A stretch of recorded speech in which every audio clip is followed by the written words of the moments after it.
Without warning, her hand whipped across my face. The crack rang louder than the chandeliers overhead, louder than the chamber quartet frozen mid-note in the corner. The sting ignited across my cheek, but it wasn't just flesh that burned. It was years of contempt crystallized into one strike. "Trash," Genevieve hissed, voice cutting clean through the clatter of silverware that had suddenly gone silent. "Not fit for this family. Not fit for my son." Her diamonds flashed as she lowered her hand, each stone glinting like a reminder of how little effort it took her to wound. Before the sound of the slap could fade, Serafina leaned forward. Her bracelets chimed, her lips twisting in delight. She spat, sharp, deliberate, onto my service uniform. The damp streak cut through the rows of medals I had earned in dust and fire, in deserts where her high heels had never touched. Gasps swelled around the table. A manservant froze mid-pour, wine dripping into a spreading stain. Forks hung mid-air. Chairs creaked as heads turned, some scandalized, others hungry for more. Serafina's eyes glittered.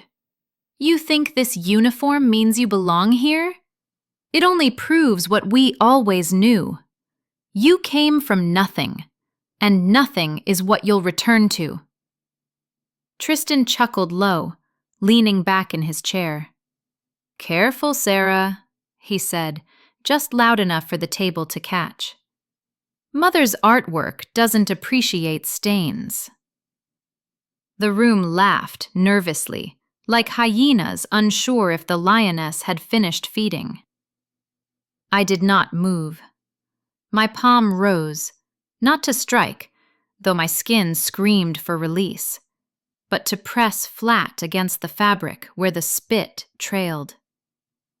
Beneath the cloth, cool and unyielding, lay the silver star pin my father had fastened there years ago. I closed my eyes, just long enough to hear his voice again. "You're wearing the whole country now. Don't bow your head to anyone." So I didn't. My chin stayed high. The slap still throbbed. The insult dripped, hot and humiliating. But I stood. The dining hall was a temple to power. Chandeliers spilled light onto portraits of stern ancestors who seemed to sneer at the disruption. The scent of roasted duck and truffle oil lingered heavy, mingling now with the metallic tang of shame. The table gleamed with silver cutlery aligned like soldiers, crystal goblets reflecting the spectacle of a family tearing at its own flesh. Eyes pressed against me from every angle, some wide with shock, others narrow with relish. Genevieve adjusted her silk sleeve and sank back into her chair as if nothing had happened, as if slapping me were no more significant than reaching for salt.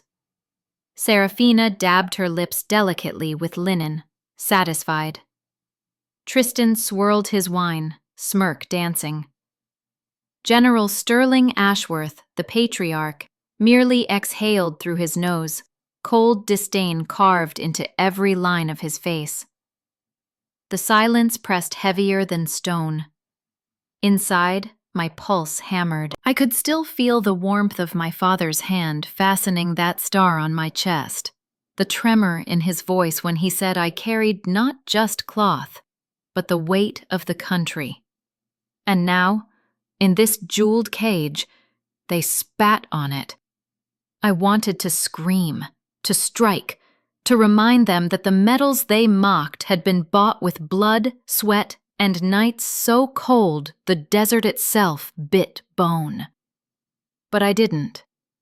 Training had taught me that endurance is often louder than rage. So I held still. And that was when the door at the far end burst open. The sound was sharp, metallic, like a rifle shot in the chamber of crystal and silk. The chandeliers trembled. The quartet's instruments rattled on their stands.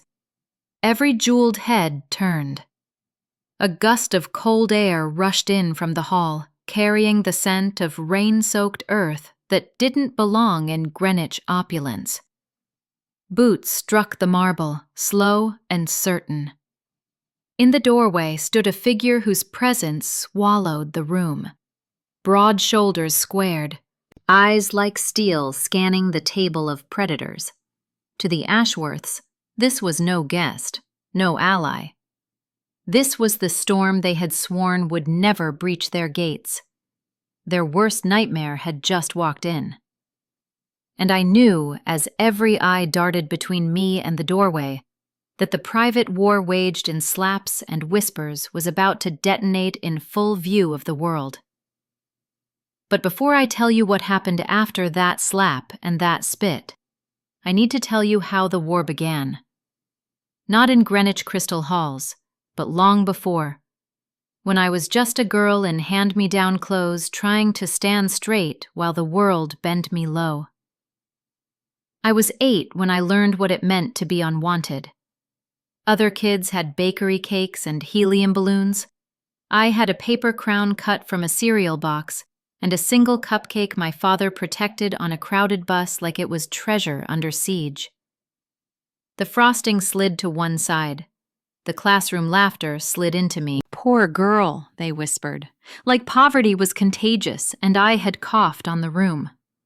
That night on our porch, cicadas droning like distant engines, Dad set a tarnished silver star in my palm. He rarely talked about how he earned it. "You see this?" he asked. I nodded, trying to look braver than I felt. "It means they didn't break me. One day you'll carry something heavier than this. When you do, don't bow your head, no matter who's looking down on you." He closed my fingers around the metal until metal bit skin. The bite stayed. So did the lesson. Years passed. Our apartment smelled of clean laundry and floor wax. We ate what we could afford and said grace over it.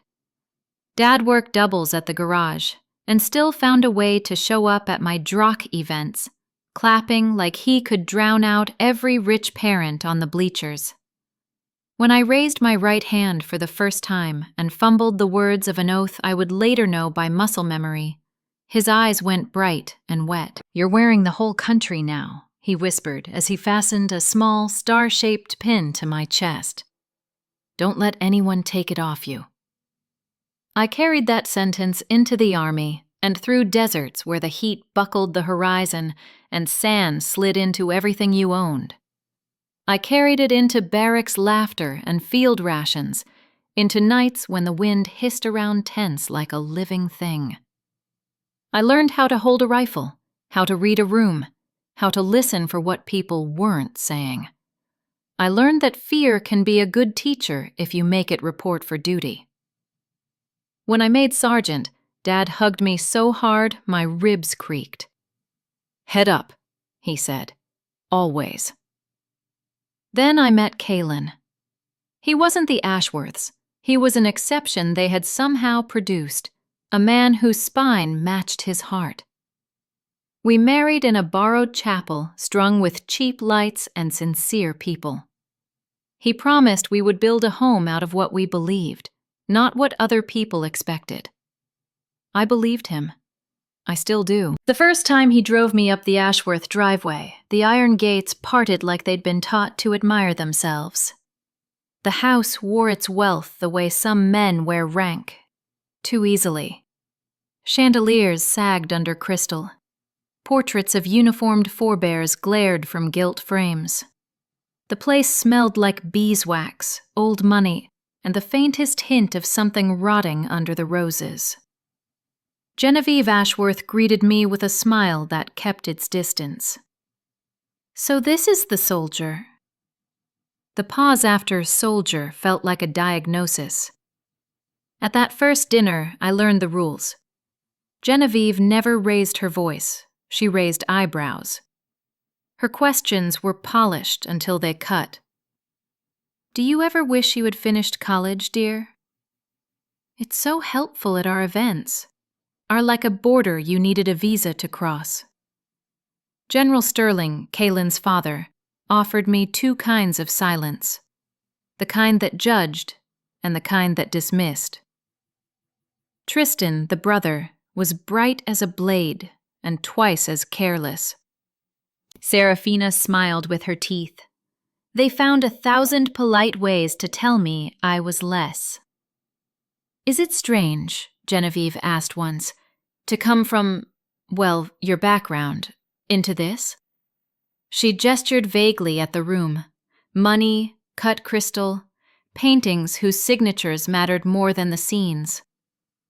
Strange, I said. No. Training prepares you for difficult environments. Tristan laughed.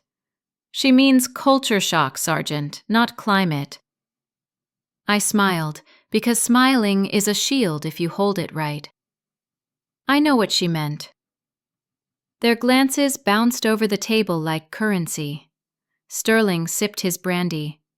Conversation moved on. I learned what power looks like when it's bored. It amuses itself by testing how much you'll swallow. At a summer brunch, Serafina tripped. A glass of Bordeaux leapt from her hand and bled across my dress blues. Gasps bloomed. She made the appropriate face. Oh, Elena, I'm so clumsy. These uniforms are so stiff. You poor thing. I found the powder room and locked the door. In the mirror, a diagonal stain marred ribbons I had earned with sweat and nights when rockets made the sky a strobe. Shame prickled hot. I wanted to rip the jacket off, to scrub until cloth frayed. Instead, I pinched the silver star Dad had pinned the day I finished selection and curled my fingers until the point left crescents. You're wearing the whole country now. I breathed until my face cooled. When I returned, they were discussing polo, blood sport of a different kind. At the stables, the horses were alarmingly beautiful. Leather gleamed. Money does that to everything it touches. Have you ever ridden? Serafina asked, voice coated in honey that stuck in the throat. Not these, I said. Don't worry, Tristan added. They're very forgiving. The girth on my saddle had been cinched wrong. I didn't realize until the horse bucked and the world lurched. Laughter scratched at my back as I fought for balance, legs burning, hands blistering. I stayed on. Back at the barn, Genevieve offered a dab of praise dipped in acid. Bravery is one thing, dear.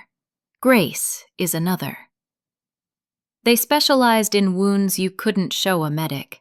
100 small cuts, administered with etiquette and china. I learned to anticipate them, the way you anticipate an ambush. Study the terrain, map the exits, keep your breathing steady. Kaylin shielded when he could. He stepped between me and the worst of it, intercepted comments with a raised eyebrow or a redirect. But the army took him where duty called, and the Ashworth calendar had its own iron law. Dinners, charity galas, riding, gallery openings, where the champagne was older than the interns. When Kaylin was deployed, invitations multiplied. Declining meant surrender. Attending meant endurance. I chose endurance. Their friends were socialites who practiced interest, the way some people practice scales. You're so brave, they would say, eyes already sliding to the nearest camera. I could never be in the military. I'm terrible with rules. Then they would laugh like rule-breaking was a virtue invented for them. At a winter gala, Sterling spoke about legacy beneath a chandelier that could have bought houses on my old block. Genevieve glittered beside him, diamonds spelling out a sermon. When I drifted near the rear doors to breathe air that hadn't been approved by a decorator, Serafina swept up with a cluster of donors. This is Elena, she chirped, white teeth bright. Kaylin's charity project. The donors laughed, soft, well-mannered, predatory. Heat spiked under my collar. I touched the ribbons over my heart lightly, the way you check a pulse. Charity has nothing to do with it, I said. I earned these. Silence followed for the length of a heartbeat. Then the party swallowed it whole. That is a particular cruelty of the rich. Even your defiance becomes decor. When it got too loud inside me, I ran south to town and into Maria's diner. Grease on the griddle, bell above the door, coffee that tasted like early mornings and second chances. Maria was a gold star widow who refused to be a tragedy. Her husband's photo hung by the register. She touched the frame each opening shift. Eat, she would tell me, sliding me a square of lasagna whose heat radiated into the bones of my hands. You cannot fight on an empty heart. She never asked about the Ashworths. She asked about my runs, my deadlifts, whether the boots still chewed up my heels. Sometimes she told me about the flour her husband mailed, from a desert nobody thought could grow anything. It lived a week in a glass of water, she said, long enough to prove its point. Her booth became a sanctuary. I could set my spine down and stop pretending I didn't bleed. Of course, not all the wounds were theirs. Some were mine. Nights when I lay in base housing listening to the refrigerator hum and wondering if I had married into a war I couldn't win.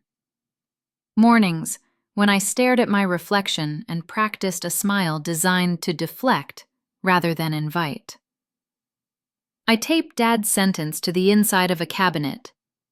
You're wearing the whole country now. It helped. Not always. Enough.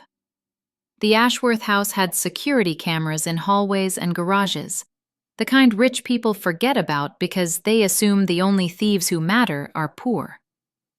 Staff passed beneath those lenses daily, groundskeepers, caterers, a night maintenance guy with a limp and a wary kindness. I learned his name, Hector, because people like Genevieve did not. We traded nods, and once, when the house slept, paper cups of coffee by the back door. You keep your eyes open, he said. They don't like that. It's my job, I answered. He shrugged. Mine too. The insults evolved. They had to keep themselves amused. Is that the only dress you own? Serafina asked one night, studying me as if I were a mannequin in a store she would never enter. I suppose uniforms simplify things. I said nothing. What she wanted was the spark, the ignition. I learned to be water, not tinder. And then came the brunch that felt like prophecy. Guests crowded the veranda. White tents billowed. A string quartet sawed pleasant music into a sky too bright to be trusted. While Kaylin took a call, Serafina steered me toward the top of the marble steps. Photo? She said, thrusting her phone at a hovering assistant. We turned. Her heel caught. Red wine leapt from her glass like a trained animal and bled across my blues. I heard myself say, "It's fine," as if from a distance. In the powder room, I pressed the rosary Dad had given me, beads smooth from years of his thumb, into the center of my palm until points bloomed.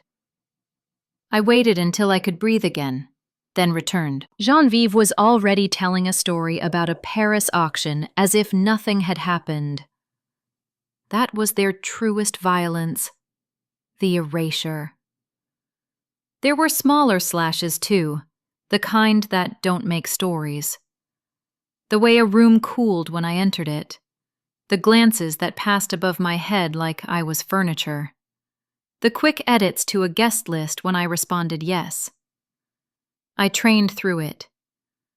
Dawn runs on the base perimeter until sweat burned my eyes.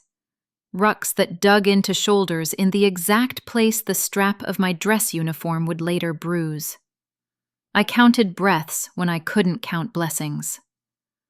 On the range, I learned to draw and reholster with the economy of a metronome. The work steadied me.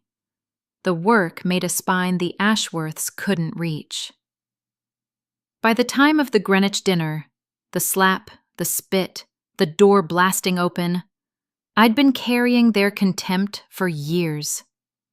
It had shaped me the way a river shapes rock, eroding certain edges, carving others into something sharper. I didn't realize until that night that the river was about to change course, because a private humiliation is a kind of prison. A public one is a fuse. Genevieve's palm landed. Serafina's spit slid. I felt the old bite of the silver star in my hand and the newer bite of something else, a decision undoing its safety on the inside of my chest. I kept my head high because my father's voice still lived where no Ashworth could reach. But somewhere deeper, another voice, mine, was done surviving and ready to fight on terrain of my choosing. I didn't know yet that the terrain would be a Manhattan press conference, lights hot as noon sun on a tarmac, and a husband in uniform stepping through a door at exactly the right second. I only knew the wound wasn't private anymore. It had been put on display, and displays invite witnesses. That's how this began, with a girl holding a bent medal on a summer porch, with a diner plate heavy with lasagna and compassion, with a house that thought lineage equals virtue and learned otherwise. With a woman who learned to stand so still that when she finally moved, the room would feel the shift. And with a slap, of course. But you already know about that. People always imagine war as something sudden. Bombs, rifles, a single catastrophic hour. But the wars I fought in Greenwich unfolded like a slow siege.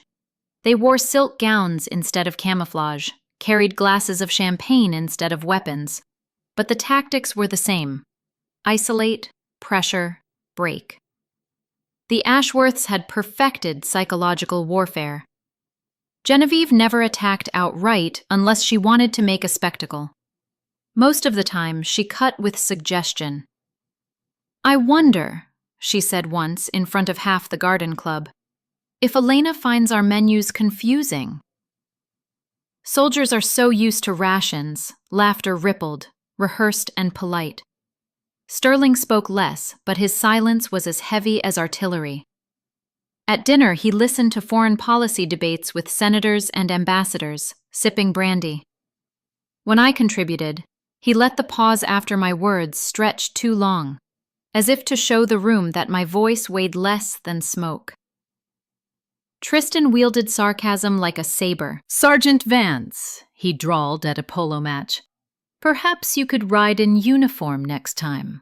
It might distract the horses." His friends laughed. I smiled because not smiling was considered weakness, and weakness was the one thing I could not afford.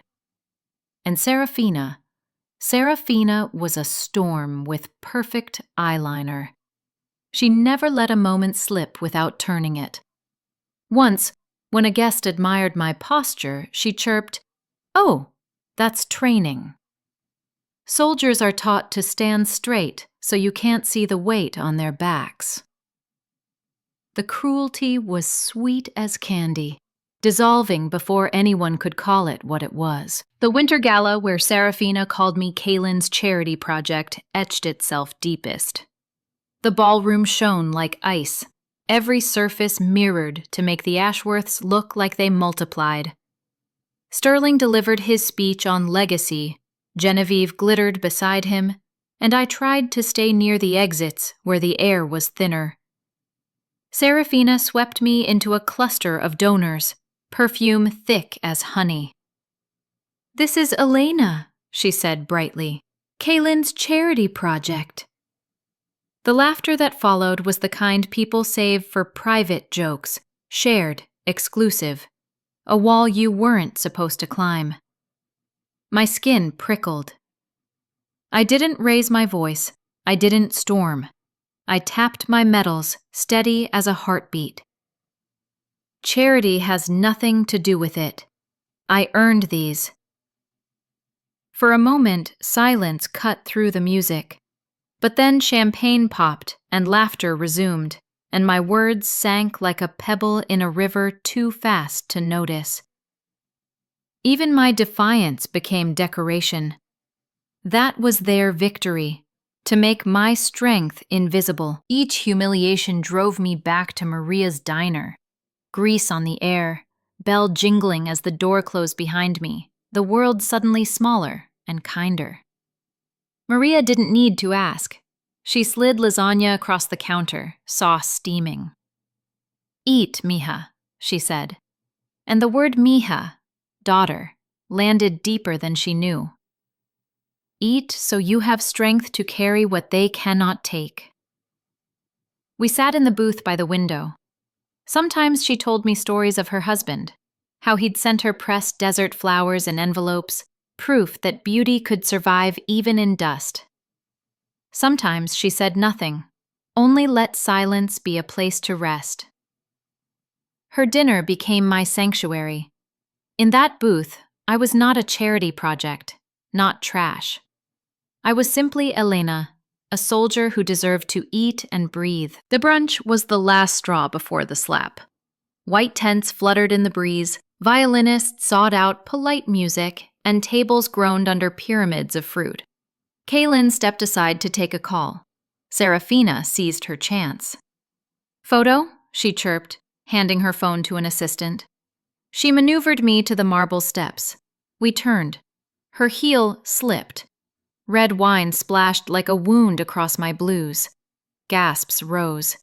Serafina gasped too, hands fluttering. "Oh, Elena, I'm so clumsy."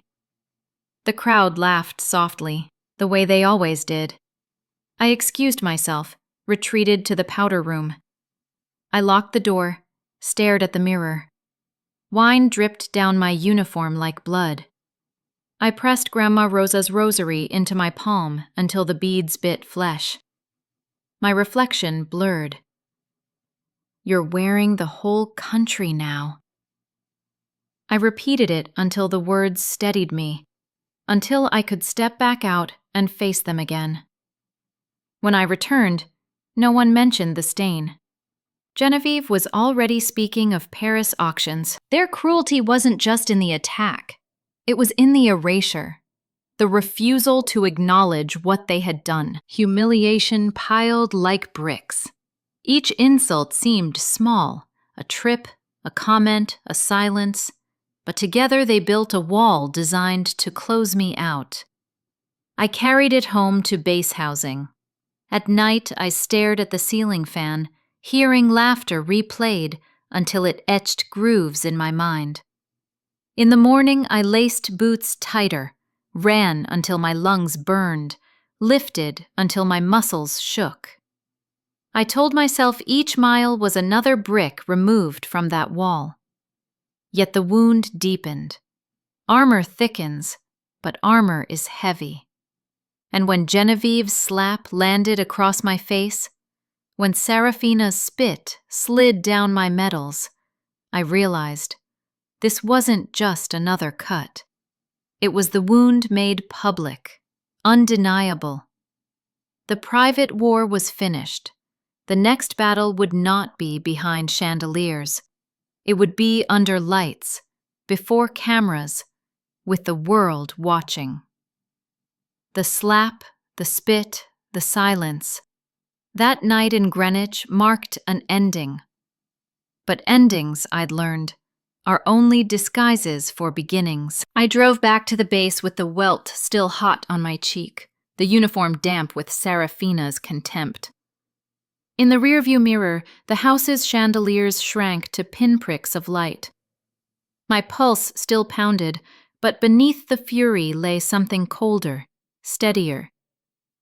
For years, I had endured their ambushes with silence, trusting that survival was the best answer. That night, I knew survival was not enough. Silence hadn't protected me. It had only given them room to sharpen their cruelty. If humiliation was a game, then I had been playing by their rules. The catalyst was simple. I would stop playing. At first, it was only a whisper of intent.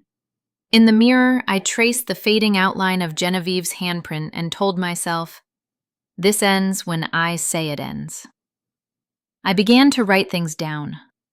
Every insult, every slight, every accident carefully logged. Dates, times, witnesses. Serafina's staged spill, Tristan's mockery, Genevieve's cutting remarks. Each entry became a brick in a record no one could erase. I saved text messages too, the ones Serafina sent late at night dripping with poison. You'll never be more than a uniform to him. Delete, number, archive, proof. Even Sterling's silences had weight. I noted them. The way he turned his head when others laughed. The way his eyes hardened when I spoke of duty. Absence could speak louder than words, and I was finally listening. Maria noticed the change first. One afternoon at the diner, she set lasagna in front of me and sat down, wiping her hands on her apron. "You're writing," she said, nodding at the notebook half hidden in my bag. I nodded. I'm tired of letting their words vanish like smoke. Her gaze softened. Good.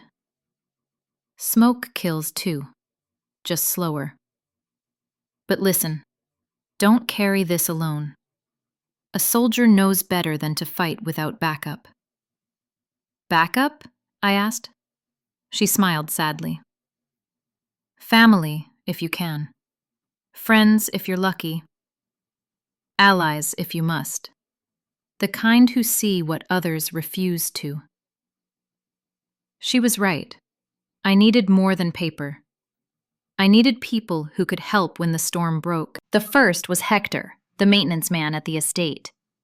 We had traded quiet cups of coffee at the back door, the kind of small kindnesses invisible to people like Genevieve. One night, when the house slept, he handed me a flash drive. Security system overwrites every 30 days, he whispered. But I keep backups. Some things shouldn't vanish. On the drive were clips. Serafina spilling wine with a deliberate twist. Tristan mocking staff. Genevieve's voice sharp as glass when she thought only walls listened. Proof. Raw and undeniable. The second ally was a journalist I'd met years before, a former Marine turned investigative reporter. He had eyes that saw through silk curtains. Send me the files when you're ready, he said. Metadata tells its own story. No cut can hide the truth. The third was, of course, Kaelin. Still overseas, still serving, but closer in spirit than anyone else. His last message carried a sliver of hope. Rotation orders were already in motion, his deployment winding down. He couldn't say the exact date, only that it would be sooner than expected. It was enough to let me believe he might be back before the storm broke. On our last encrypted call before the press conference, Kaelin's voice was steadier than usual. Rotation orders came through, he said. I'll be wheels down stateside sooner than anyone expects. I can't say when, but when the moment comes, you won't stand alone. I held on to that line like a lifeline, not knowing how or when it would play out. In encrypted calls, he listened, jaw tight, voice steady. Document everything, he told me. When I come back, we'll face them together. While I gathered evidence, I hardened myself. Dawn runs grew longer, rucks heavier. I treated every insult like a mile to conquer. Every memory of laughter like another plate to load on the bar. I practice silence differently now. Not as surrender, but as discipline. Silence is a soldier's weapon too. Measured, deliberate, waiting for the right moment to fire. At night, I rehearsed what I might one day have to say. Not screams, not accusations. Just truth, plain as stone. Because stone outlasts silk. It didn't take long for whispers to reach me. A friend of a friend at a PR firm, a cousin too loose with drinks. The Ashworths were planning a campaign, a clarification of family affairs. Edited footage showing me unfit, volatile, ungrateful. They meant to reduce me to caricature, aggressive soldier, graceless wife, charity case who never belonged. They wanted to erase years of service with a 30-second clip. Fear flared, hot and real. But fear is only fuel if you light it right. I tucked the notebook closer, checked Hector's files, called the journalist. Proof against lies. The slap was the spark. The spit was the fuse. But this was the explosion waiting. A public stage, their edited lies, and my choice to either stay silent or step forward. I chose. No more private wars. No more letting wounds fester unseen.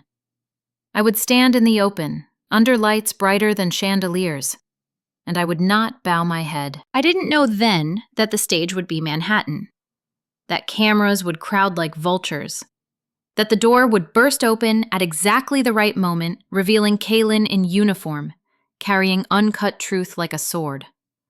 But I knew enough. I knew the Ashworths had underestimated me. They thought a soldier's strength was only muscle and medals. They forgot endurance. They forgot record-keeping. They forgot that silence can be weaponized. The catalyst wasn't rage. It was clarity. And clarity, once it comes, never leaves. They chose Manhattan for the spectacle. Of course they did. A midtown hotel with marble floors so polished you could mistake your reflection for a stranger. Banks of cameras faced a branded backdrop, Ashworth Foundation, like a firing line dressed for charity. Publicists in black buzzed like wasps. The air smelled of coffee, hairspray, and a kind of money that assumed it would win. I arrived early, in uniform. The fabric lay clean and sharp against my skin, metals aligned like a row of small suns. I felt the weight of my father's silver star at the seam, and under it, the familiar press of Grandma's rosary, a cool pulse in my pocket. Maria's voice lived in my head. Eat, so you have strength for what they can't take. And Kaylin's scarf lay folded in my bag, silk against grit. I stood at the back of the hall, spine straight, hands loose, eyes scanning. Years of rooms like this had taught me where the exits were, where the danger hid. Today, the danger wore couture. Genevieve swept in first, diamonds throwing light like shrapnel. She moved as if the floor owed her gratitude for being stepped on. Sterling walked beside her, jaw set in a statesman's line, the patriarch's stillness he mistook for dignity. Serafina and Tristan followed, glossy as magazine pages, exuding the kind of confidence that grows in greenhouses. Publicists positioned them behind the lectern, checked angles, whispered cues. A tech tested the screen embedded in the backdrop. I watched the video feed flicker to life and then to an idle blue. A thumb drive changed hands. My chest tightened and then steadied. Timing, I reminded myself. War is timing. The press took their places. Boom mics rose. A woman in a navy blazer called for quiet and got obedience. Genevieve stepped to the lectern and smiled a kindness, polished until it held not 1 ounce of kindness. "Thank you for coming," she began, voice smooth as poured cream. "The Ashworth family believes in service, legacy, and truth. Recent misunderstandings have forced us to address personal matters in a public way. We regret the necessity, but we owe the public clarity. Clarity. The word tasted like rust. She gestured to the screen. We would like to show you brief excerpts that speak for themselves. The lights dimmed a shade. The first clip rolled. I watched myself, cropped to a sneer, color flattened to make my eyes look colder. The audio had been massaged so laughter around me bled into something harsher. They'd chosen the moment after Serafina's trip, not the spill itself. My hands pressed to my dress blues read as aggression when you remove the wine. Cut. Another clip. The stable, where someone had set the girth wrong. In their edit, my struggle looked like incompetence, then fury. Cut. A gala snapshot where Serafina called me a charity project. Muted here, so only my reply remained, sharp-edged, without context. Whispers rolled through the room, pens scratched. A cameraman zoomed. Tristan leaned a shoulder into Sterling, triumphant. Serafina's smile was small and hungry. Genevieve's gaze slid over the crowd like a judge choosing where to aim the crowning phrase. We love our son, she said. We have tried to welcome his wife into our family. But not all unions are equal. Some require an honesty that can be painful. Our concern is for our family's safety and for the causes we champion. We hope you understand safety. I felt the word strike the floor and crack. A hand went up. Kyle Ramirez, former Marine turned investigative reporter, now wearing a tie like borrowed armor. Will you release the full recordings? He asked, voice calm enough to be dangerous. The unedited versions, with original timestamps and metadata? Specifically, the brunch staircase camera, gallery foyer cam 4, and stable yard camera 2? The room shifted. Eyes cut to Genevieve. She kept her smile, but it stretched at the edges. We have shared what is necessary, she said. We are not interested in theatrics. Another hand. Did you just say safety? A reporter called. Are you alleging abuse? Because what we saw was ambiguous at best. Ambiguity is why we are here, Genevieve replied, and her eyes flicked, just for a fraction, to the side door. The fraction was enough. Even before that day, Kaylin's voice had been in my ear across continents. In the months when dinners became battlefields, he would call from desert bases, static crackling between us, and remind me, you don't have to fight them on their terms. Wait. Patience is also a tactic. Once he mailed me a scarf, folded so neatly it still smelled of him, with a note, "This doesn't fray. Neither will you." I carried both, the words and the cloth, into that ballroom, before his boots ever struck the marble. The side door opened. Boots struck the marble, measured, unhurried. The air in the room changed, as if the building inhaled and held it. I didn't have to turn to know the rhythm of that stride. My body recognized it the way a compass recognizes north. Kaylin stepped into the light in uniform, shoulders squared, jaw dark with travel, eyes clear, as if he'd been sleeping on truth instead of airplanes. Conversations died mid-syllable. Sterile light slid across the creases in his sleeves, the tabs on his chest, the plain gold band on his hand that said more about loyalty than any statement the family had ever paid for. He didn't go to me first. He went to the lectern. "Play the uncut," he said to the tech. "No theatrics, no hello. Just an order delivered with a captain's certainty that it would be obeyed." He placed a ruggedized drive on the edge of the dais and looked at the press, not at the Ashworths. "You've been shown pieces. Here is the whole. Original files, verified checksums. Chain of custody sworn by staff. If you respect service, respect the truth." A publicist tried to intercept the tech. The tech hesitated, eyes darting to Sterling. The old general barked, "Shut it down!" But Kaylin's command landed harder, sharper, carrying the weight of someone still in uniform. Authority met authority, and the room turned to the one who didn't blink. The old general barked, "Shut it down!" But Kaylin's command landed harder, sharper, carrying the weight of someone still in uniform. Authority met authority, and the room turned to the one who didn't blink. Power can freeze when it meets a kind of authority it doesn't know how to price.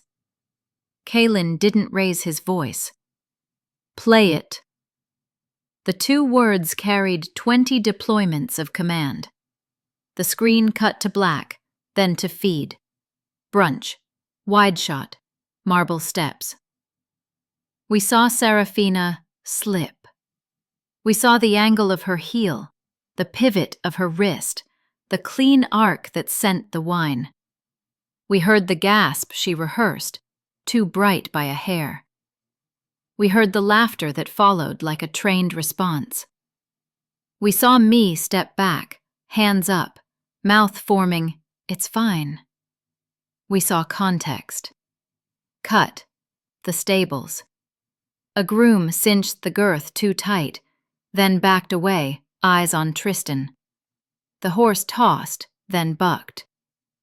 We watched me keep the saddle, ride the panic down. We watched the cousins laugh. We watched the moment where Genevieve's mouth formed grace like a verdict. Cut, the gala foyer. Serafina's voice, this time audible. Kaylin's charity project. My reply followed, not angry now, but precise. Charity has nothing to do with it. I earned these. Silence spread like water finding level. The lies shrank under light. Kaylin's voice stayed even. Metadata is embedded. Timestamps match. You can verify against the estate server backups and the external set maintained by Hector Alvarez, night maintenance. He's here. He pointed toward the back, where Hector stood in clean coveralls as if he'd come to fix the truth. Hector wasn't just a maintenance man dragged into the spotlight. Weeks earlier, under oath with investigators, he had already submitted the backups. Today he was here by request, quiet, reluctant, but ready to confirm chain of custody if pressed. A janitor on payroll, yes, but also the only man in that estate who had chosen truth over survival. He can swear chain of custody. It wasn't the first time Hector had stood between cruelty and silence. Months earlier, I'd watched him take Sterling's rage over a smudge on the glass without flinching, then later slip me a cup of coffee at the back door as if to say, "I saw it. You're not crazy." Another night, he picked up the unit pin that had fallen from my jacket, polished it on his sleeve, and pressed it back into my palm without a word. Those were the quiet weights that made me trust him when he stepped forward now. A dozen heads snapped toward Hector. He didn't flinch. He lifted a hand. "Cameras don't lie," he said simply. "People do." Tristan's composure broke first. "This is a setup," he barked, stepping forward, pretty face warping. "You can't!" Kaylin didn't look at him. He looked at the press. "2 more clips," he said to the tech. "Then we're done." The first was a corridor mic catching Genevieve between events. Her voice was soft and acid. "She's a uniform. Hang her in the hall if you must, but don't ask me to speak to it." Another voice, unknown, laughed. "Crude," Genevieve continued, "is what you get when you open the gates." I watched that sentence land in the room like a body. The word it echoed. The second clip was brief and final. The dining hall the night I'd taken the slap. There was no angle of Serafina's spit. Cosmetics of cruelty rarely happen on camera. But the audio fed caught the slap crack clean. and the word trash hissed like steam escaping a valve. Then the hush. Then the wait. Then me, standing still, hand pressed to metals, chin high. I didn't know anyone had recorded that sound. Hearing it played back in this room made my skin go cold and hot at once. The screen went black.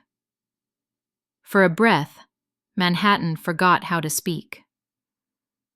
Genevieve recovered first, her diamonds trembling with the effort. "Deep fakes," she snapped. "Do you think the public doesn't know about manipulated media? We will prove this fabrication." Sterling slammed his palm on the lectern, voice booming with the authority of a man used to obedience. "You dare challenge a decorated officer's integrity with edited scraps?" But Kaylin didn't blink. "Your silence when she was humiliated was louder than any order you've ever given." Serafina's tears glittered like stage lights. "I only wanted to protect my brother," she cried, voice shaking. Hector cut through her performance. "Protect? You staged it. Cameras don't lie. People do." Even Tristan tried to salvage ground, snarling, "We'll sue for defamation. Every outlet that runs this will pay." The threat sounded hollow, a spoiled heir clutching at a crown already slipping. I remembered the way Tristan once stalked the estate halls like a prince certain of his inheritance. Now his voice cracked, and the cameras caught not a future patriarch, but a man terrified of discovery. Beside him, Serafina's mascara streaked down in rivers, her perfect storm dissolving into a smear of ash. Reporters laughed, because lawsuits meant discovery, and discovery meant even more light poured into the cracks. Kaylin stepped back from the lectern and finally found me at the rear. Our eyes met. We didn't need more than that. He moved to my side and took a place half a step behind, the old choreography of mutual cover. The room absorbed the shape of us and adjusted its aim. A reporter raised a microphone. "Captain Vance, why should we trust this drive over theirs?" "Because ours invites verification," he said. "We'll provide hashes, original files, witness statements. If they'll do the same, we'll compare in public." He let the sentence hang. "We're not asking you to take our word. We're asking you to do your job." Another mic. "Mrs. Vance," a woman called, eyes on me. "Do you have anything to say to your in-laws?" I tasted a dozen versions of anger and swallowed them all. "Yes," I said. My voice surprised me by being so ordinary. "You spat on my uniform. You called me trash." I didn't answer, because a soldier doesn't start a fight she didn't come to start. But this is not your house. This is a public room, and in public, truth gets a turn. A murmur rose, not quite applause, not quite shock. Something like relief. Genevieve found her voice. "We will not be humiliated," she said, tremor just visible at the corner of her mouth. "You already were," someone from the press called, not unkind, just factual. "On tape." Sterling tried to salvage narrative. He stepped forward, spine erect, tone pitched for microphones. "Our family regrets any appearance of impropriety. Emotions have run high. We ask for privacy while we—" Kaylin spoke over the word privacy without raising his volume. "You made it public." It wasn't cruel. It was accurate. Accuracy hurts when you've invested in lies. Serafina attempted the last defense of the guilty. Performance. "We were protecting Kaylin," she said, voice wobbling into wounded. "She's Not like us. She doesn't understand. Kaylin's hand lifted, palm out, not to her, to the room, as if calming the air itself. Spit on her uniform, he said, and you spit on mine. He turned to the press. We're done here. But the room wasn't. Questions flew like startled birds. How long had the Ashworths known? Would they apologize? Would there be consequences for the foundation? For the board? Did Sterling sanction the edits? Had donors been misled? Publicists scrambled. A mite clipped Sterling's lapel as he tried to retreat and dragged him back like a caught fish. Tristan swore into a camera and created a headline with one syllable. Genevieve's smile calcified and then shattered. Under it was something human and unpracticed. Panic. Kyle stepped forward, credentials visible, like a man in a uniform of his own. I'll take copies of the original files, he said to the tech loud enough for other cameras to hear. We'll publish with hashes. Anyone can verify at home. He turned to me and Kaylin. You good? We're good, Kaylin said. I could feel my father in the set of my shoulders, Maria in the steadiness of my breath. The room had tilted. The war that had been waged in chandeliers now belonged to fluorescents and fact-checkers. A final question came from a quiet corner. A younger reporter, voice careful. Sergeant Vance, what do you want out of this? An apology? I looked at Genevieve, at the place her hand had once landed on my face, at the space between us a camera could not measure. I want them to stop spitting on people and calling it taste, I said. And I want every girl who has ever been told she's trash to see that truth outlives money. It wasn't a speech. It was the only thing in my throat that would come out as words. Behind us, a door clacked. Security moved. The Ashworths line collapsed into fragments. Publicist, donor, board member, relative, each peeling off with a phone at their ear. The press surged toward Kyle, toward Hector, toward the tech who had just learned he'd either lose his job or save his conscience. Colleen angled his shoulder so I could step into the narrow channel that opened. We moved as if we'd rehearsed it, which we had, in other contexts, other rooms, under other kinds of fire. As we reached the corridor, a small figure peeled away from the crowd. An elderly woman with a press badge no one believed in, and a spine some people mistook for brittle. She pressed a folded paper into my hand. For you, she said, from someone who can't be here.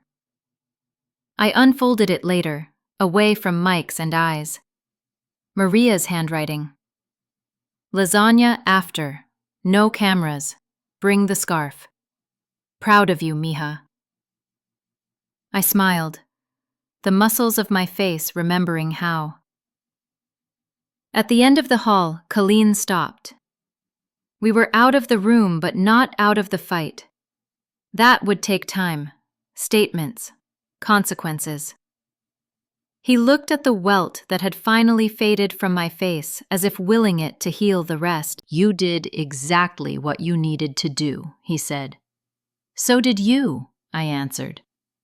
He exhaled, the kind of breath soldiers learn to take when a mission shifts from immediate danger to long work. It's not finished. No, I said, but it finally started where it should. We turned, uniforms catching the hallway light. Behind us, cameras shouted into the void. Ahead, the door to street level waited, heavy and honest.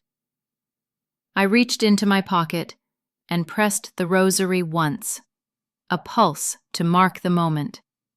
Then we stepped into the day. The air outside the hall should have felt like freedom, but I knew better than to mistake a first step for the last. Behind us, the press conference hadn't ended, it had detonated. We lingered in the corridor just long enough to hear the first fractures echo. Reporters shouted questions, their voices stacking like artillery fire. "General Ashworth, did you know?" "Mrs. Ashworth, why the edits?" "Tristan, were you complicit?"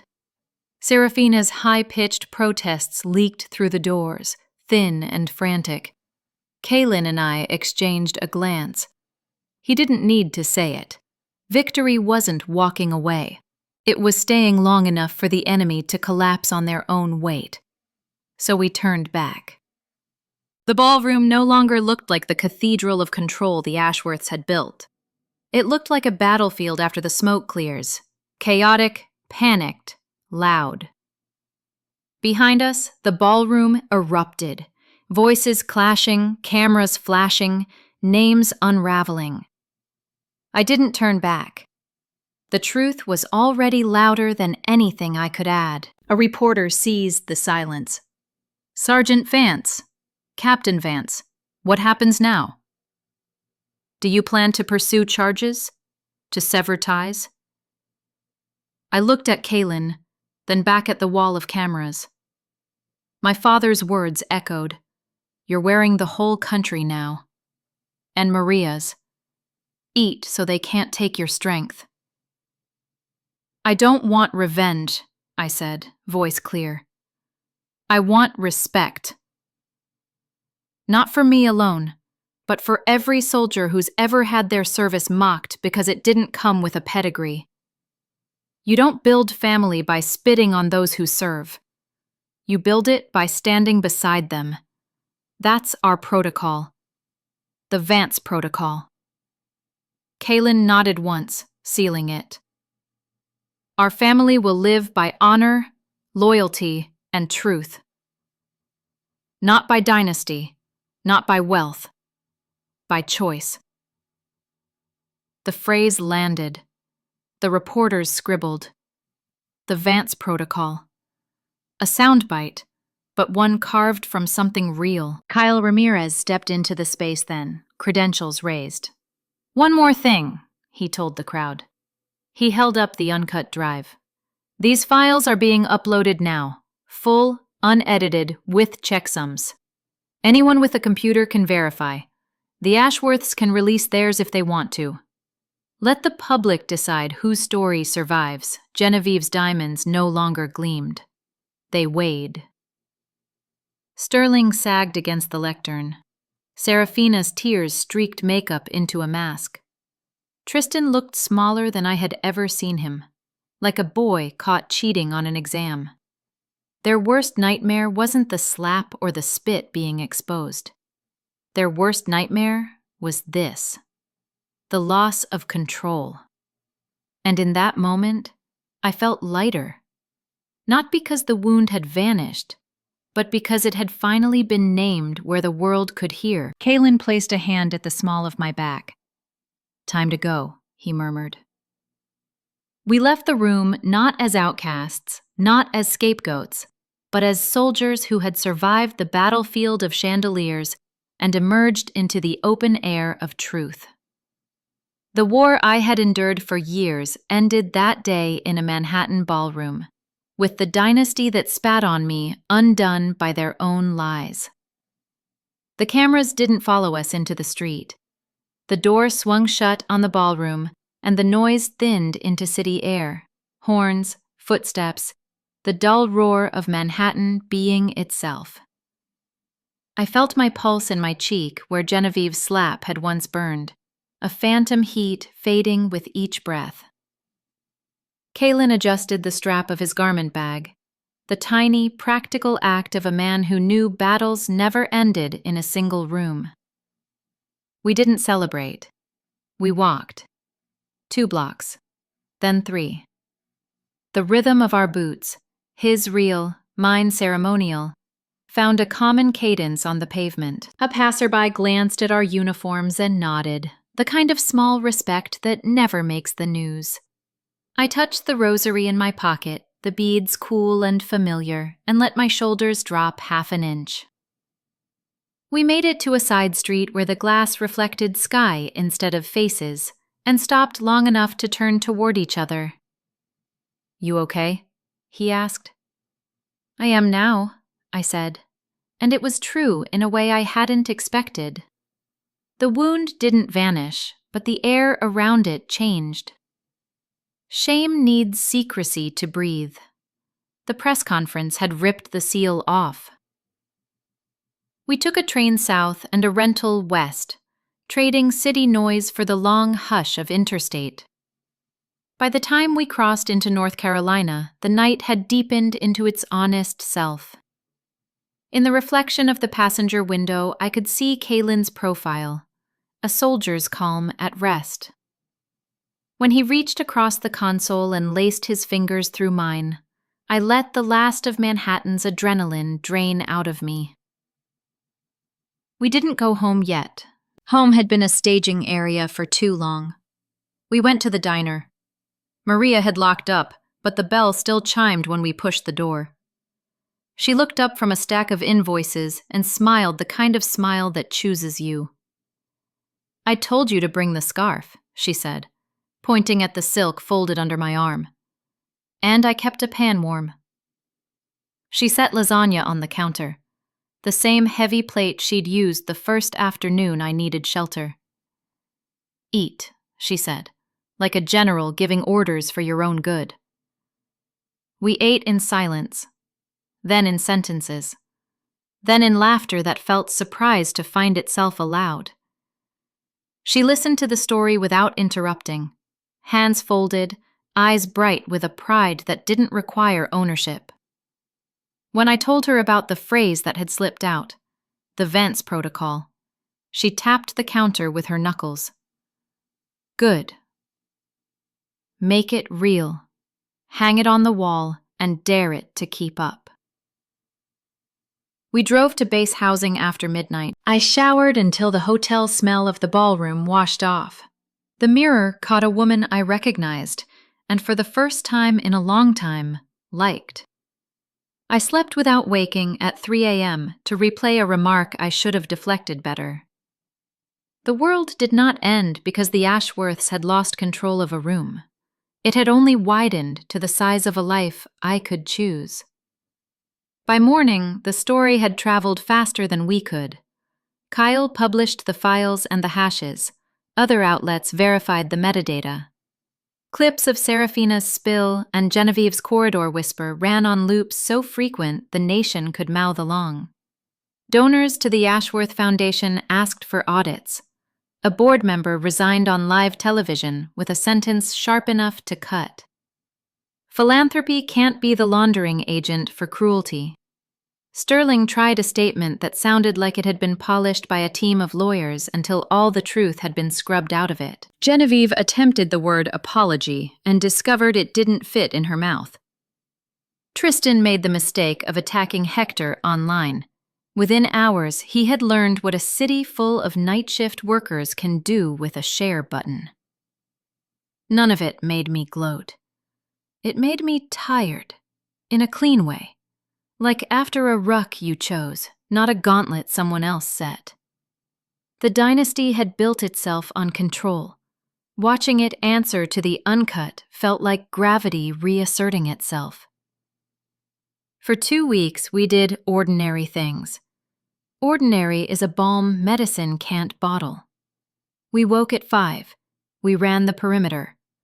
Kaylin brewed coffee the way he had learned on bases where water and hope came in pallets.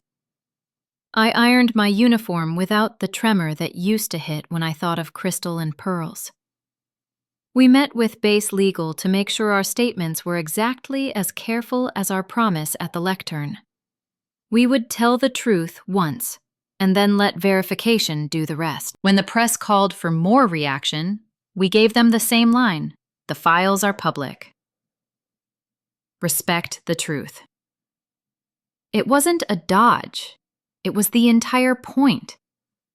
The Ashworths released their own statement finally, the kind that sounded expensive. Unfortunate misunderstandings, deep regret for private matters made public, ongoing commitment to service. The public read it the way you read an X-ray after the doctor has already told you the bone is broken. Sponsors paused their checks. The foundation canceled a gala. Sterling resigned from a defense think tank that had once valued his last name more than his questions. Genevieve retreated to Greenwich, where the gates could still close even if the story wouldn't. Kaylin asked what I wanted to do next. The question startled me. For years, my wants had been small. Get through the night, hold my head up, survive dinners without puncturing the tablecloth. Now the horizon had moved. We build our house, I said, and we write it down. He knew which house I meant. The Blue Ridge land wasn't much. An acre tucked against a shoulder of mountain, a line of trees that made their own weather, a view that turned blue in the afternoons like the mountains were exhaling. We had signed the papers months earlier on a promise. Now we drove out to meet the ground that would keep it. The farmhouse had bones, but not polish. The porch sagged in two places. The kitchen needed a window where the morning could find it. I stood in the empty living room with sunlight pooled on the floorboards and felt something settle in my chest. Not victory, not even relief. The longing. We painted first. Paint is a declaration you can make without asking permission. Kaylin climbed ladders, I edged corners. We argued cheerfully about where the sofa should go, and discovered we had both imagined the same wall. We hung a hook by the door for his scarf and a nail above the kitchen threshold for Dad's star, not to worship it, but to remind ourselves what it had cost to earn such simple peace. On our third day there, I wrote the Vance protocol on a sheet of butcher paper and taped it to the fridge. At first, it was nothing more than a list taped above our sink, a private compass. Friends saw it, then a few soldiers asked for copies. Maria framed it behind the diner counter and people started taking photos. Only months later did the phrase begin appearing online, sometimes in hashtags, sometimes in quiet conversations. It didn't explode, it grew, brick by brick, until Honor House felt less like a dream and more like the natural next step. The ink bled a little on the paper, and I was glad. Rules should look lived in. We wrote it together, 10 lines that weren't commandments so much as promises. Loyalty first, chosen, not coerced. No silent contempt. If it hurts, say it plain. Once. With respect. Protect uniforms and workers. Dignity is non-negotiable. Dinner is a safe zone. No phones, no mockery, no edits. Record truth. Speak once. Let evidence stand. Open the door to those who stand in storms. Close it to those who manufacture them. Rest is readiness. Sleep like it's part of the mission. Train for what matters. Body, mind, patience. Honor is practice, not posture. Family is behavior. We stood back and read it out loud. It sounded like the house had a spine. Word got around the base faster than we expected. A junior spouse stopped me outside the commissary to say a line, record truth, speak once, had kept her from a fight that would have cost her weeks of peace. A supply sergeant asked if he could print the list for his squad room. Maria framed a copy behind the diner counter and, without telling us, wrote Rule 0, eat first. I didn't argue with her hierarchy. The nonprofit began with a table at Maria's and a phrase I didn't know I had been saving. Honor House. We didn't mean a building at first. We meant a place. A small fund for military spouses and partners who were being humiliated into silence in wealthy rooms, in command spouses' circles, in families that used reputation like a weapon. Maria called 3 Gold Star friends. Kyle pulled in a pro bono attorney. Hector rigged a donated camera system for a safe intake office above the diner. We wrote a simple mission: protect dignity where money tries to edit it. We asked for small donations with large accountability. Money came from odd places: retired welders, school teachers, 2 Marines who said only, "We know what you mean." We named Maria Founding Mother over her theatrical protest. She wore the title like an apron, proud, useful, never just for show. At our first little ceremony in the diner, she set a pan of lasagna between us like a ribbon to cut. "No speeches," she ordered, then made one anyway. "Honor is not fancy. It is faithful." Reporters called again when the Ashworth Board issued its final communiqué. Resignations, a forensic audit, a statement about rebuilding trust. The phrase buzzed like a fly in a quiet room. We declined the panel shows. We declined the magazine covers that asked us to pose on the porch in colors that matched the season. Truth doesn't get stronger by being repeated into glitter. We let the public files and their own words keep doing the work. When the baby came, he slipped into our protocol like he'd been memorizing it before breath. Kaylin carried him through the house at 3 a.m., murmuring patrol cadences under lullabies. I taped a photo of my father to the nursery shelf, the kind where his eyes smile just before his mouth does. I told our son what his grandfather had told me. "You're going to carry something heavy. Do it with your head up." He gurgled like he already had an answer. We took him to the diner when he was old enough to grin at a stranger and not cry when the doorbell clanged. Maria decreed 2 spoons for every bowl of mashed potatoes and declared that babies under her roof fell under Rule 0. At a back table, a corporal's wife slid an envelope across to me with the shy courage of someone who had done something she thought impossible. Recorded, spoken once, let the evidence stand. "It worked," she whispered. I hugged her because words are clumsy around relief. The Blue Ridge seasons cycled. Spring set soft hands on the trees. Summer burned the porch rail we still hadn't sanded. Fall turned our hills into a quilt. Winter taught us which logs burned slowest. Even with the cameras gone, my body kept replaying the slap. At night, I woke to hear Genevieve's hiss in my ear, the word trash stitched into dreams. Victory is noisy. Healing is quiet. Some mornings, I pressed the rosary until it left marks on my palm, just to remind myself that scars take time. Kaylin never asked me to be fine. He only ran beside me at dawn, steady, until my breathing evened out. The house learned us, and we learned it. On the anniversary of the press conference, Kaylin grilled steaks while I printed the protocol on wood, letters carved enough to catch a finger. We hung it above the kitchen doorway, where anyone who crossed our threshold would pass beneath it, the way a squad passes under a guidon. Sometimes, when he thought I wasn't looking, Colleen touched the scarf we'd hung by the door, fingers brushing the fabric like a silent oath. Other nights, I found him on the porch rocking our son to sleep, humming cadences under his breath. It struck me then that he, too, was healing, carving his own scars into songs our child would grow up hearing as lullabies.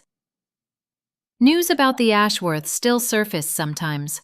A board position lost here, a fundraiser canceled there, a photo of Genevieve moving through a lobby like a ship that had forgotten how to float.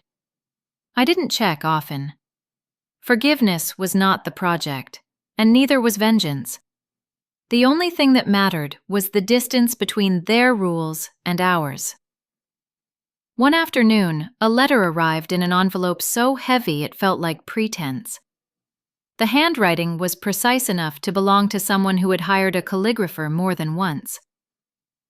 "Elena," it began, "I am told that letters are safer than interviews." It was from Genevieve. She wrote about legacy and misunderstandings. She wrote around the word apology the way a skater edges a thin patch of ice. She asked for a meeting away from the distortions of media. I read it twice and put it back in its envelope. For a moment, I felt the old sting.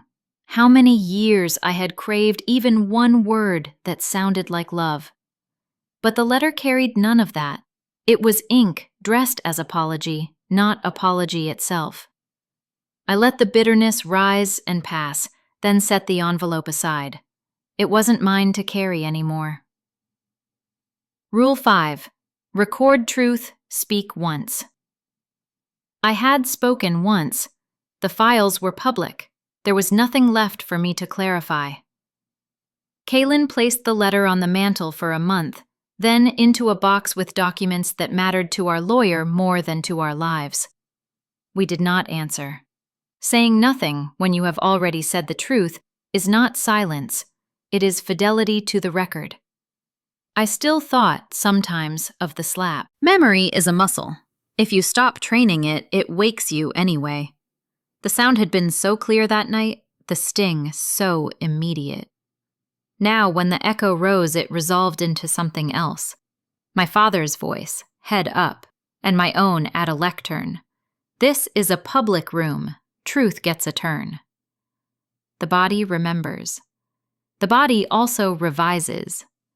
Near the end of that first year in the mountains, we hosted a small dinner, not a gala, just friends who had stood when the weather turned hostile. Hector and his wife brought tamales wrapped like careful gifts. Kyle arrived with a pie and the kind of grin men wear when they've chosen principle over access and watched it work. Maria locked the diner and came late, apron still on because it wasn't a thing she took off for ceremony.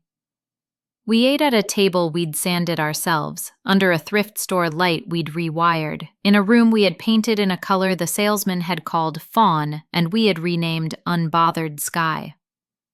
After dessert, someone asked to see the protocol. I pointed at the doorway. People stood and read, the way you read the names on a memorial, not to memorize them, but to be measured by them. Before they left, Maria hung her dish towel on the oven handle and kissed my son's forehead. "He'll know," she said, as if finishing a prayer we'd all been saying together without realizing it. "He'll grow up in a house where truth doesn't have to knock." When the door closed behind the last guest, the quiet didn't feel like absence. It felt like a room exhaling. I turned the lights off one by one. The wood held the day's heat. The windows held the mountain's blue. Colleen reached for my hand. We stood at the threshold and looked up at the rules we'd written in ink that bled. At the nail above the door where my father's star caught the last thread of light, I thought of the first night at the Ashworth table, of the years of dinners that had felt like inspections, of the staircase where red wine had bloomed like a wound, of a ballroom where lies were cut to fit a screen, and of a door that opened on boots and truth. Those rooms weren't my rooms anymore. This was. Some victories look like headlines. Mine looked like a kitchen where Rule 4 kept the table steady, like a mountain that changed color every hour, like a mailbox that delivered fewer threats and more thank yous, like a diner where Rule 0 overruled any other law. Mine looked like a life that refused to edit itself to fit someone else's pedigree. Family isn't who spits on your honor. Family is who stands beside you when the world turns hostile.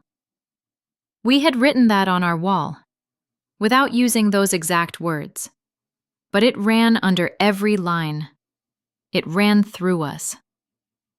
Before bed, I tucked the scarf on its hook and the rosary in its bowl. I checked on the baby and found him asleep, in the stubborn way of children who trust the room they're in. I slid under the blanket and felt Kaylin find my hand again in the dark. The house creaked once, the way old houses announce their contentment. Outside, the mountains went from blue to black. Inside, the wound finally felt like what it had always wanted to be, a scar with a purpose. A reminder, not a residence. I slept. And in the morning, because the protocol says rest is readiness, we rose and started again. Outside, the mountains turned from blue to black. And inside our house, the wound was no longer a residence, but a scar with purpose. Truth had survived their dynasty, as it always does. If you believe justice outlives money, and honor belongs to those who carry scars with dignity, subscribe for more stories where courage stands against cruelty.